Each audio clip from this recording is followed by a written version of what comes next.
वहीं उत्तर प्रदेश के 7 चरणों में होने वाले चुनावों को लेकर उत्तर प्रदेश हरियाणा के वरिष्ठ पुलिस अधिकारियों की मीटिंग हुई और यमुनानगर में संपन्न हुई। इस दौरान कई अहम मुद्दों को लेकर चर्चा हुई।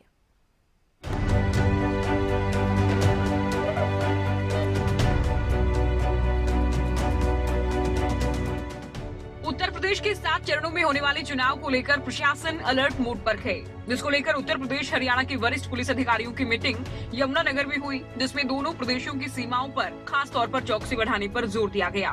नदियों के किनारे पेट्रोलिंग, दोनों राज्यों की सीमा पर शराब के ठेकों और गोदाम पर चेकिंग करने, हाईवे और दूसरे मार्गों पर सुरक्षा बढ़ाने को लेकर चर्चा की गयी। हालांकि 2 दिन पहले भी यूपी और हरियाणा के अधिकारियों की सोनीपत में मीटिंग हुई थी।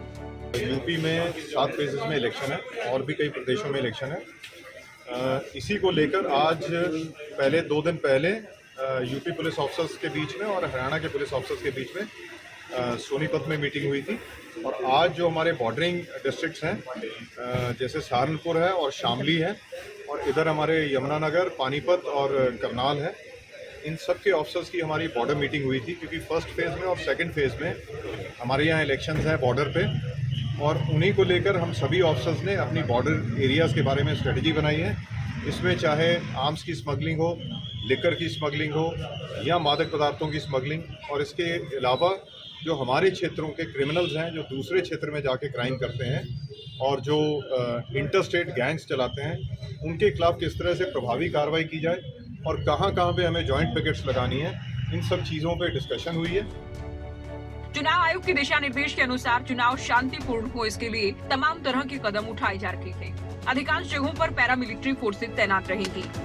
कि हम बड़ी इफेक्टिव चेकिंग बॉर्डर एरिया में करके इंश्योर करेंगे किसी भी हालत में जो इलेक्शन कमीशन ऑफ इंडिया की डायरेक्शंस हैं कि इलेक्शन के प्रोसेस को किसी भी तरह से प्रभावित ना किया जा सके और एक फ्री और फेयर पोल इस समय यूपी के इलेक्शंस में और उत्तराखंड के इलेक्शंस में रहे। एक तो जो हमारे डेजिग्नेटेड रूट्स हैं, जो हमारे हाईवेज हैं या हमारी सक्रिय रोड्स हैं, उसके अलावा वहाँ पे भी हमारी डेजिग्नेटेड पिकेट्स होंगी, राउंड द क्लॉक होंगी। वो हमने टाइमलाइन डिसाइड की है कब से हम पिकेटिंग शुरू करेंगे, 26 जनवरी के बाद। और उसके अलावा जो हमारे साइड के गन हाउसेज हैं, उस साइड के गन हाउसेज हैं या हमारी लिकर शॉप्स हैं या हमारे लिकर गोडाउन्स हैं, उन सब की चेकिंग किस तरह से करनी है। और जो हमारे ऑलरेडी बेल पे छूटे हुए अपराधी हैं जो इंटरस्टेट क्राइम करते हैं, उनके खिलाफ प्रभावी कार्रवाई करने को लेकर हम ये इंश्योर करेंगे। हरियाणा और यूपी की सीमाएं आपस में मिलती हैं। अपराधी वारदात करके सीमाओं का फायदा उठाकर इधर से उधर चले जाते हैं। चुनाव में ऐसी गड़बड़ी ना हो, इसको लेकर दोनों ही राज्यों के वरिष्ठ अधिकारी बेहद गंभीर हैं। इसी को लेकर ये बैठक की गई। बहरहाल चुनाव को लेकर प्रशासन अलर्ट है। सुरक्षा के कड़े इंतजाम किए गए हैं ताकि चुनाव के दौरान किसी भी तरह की कोताही न रहे। रजनी सोनी, यमुनानगर, खबरें अभी तक।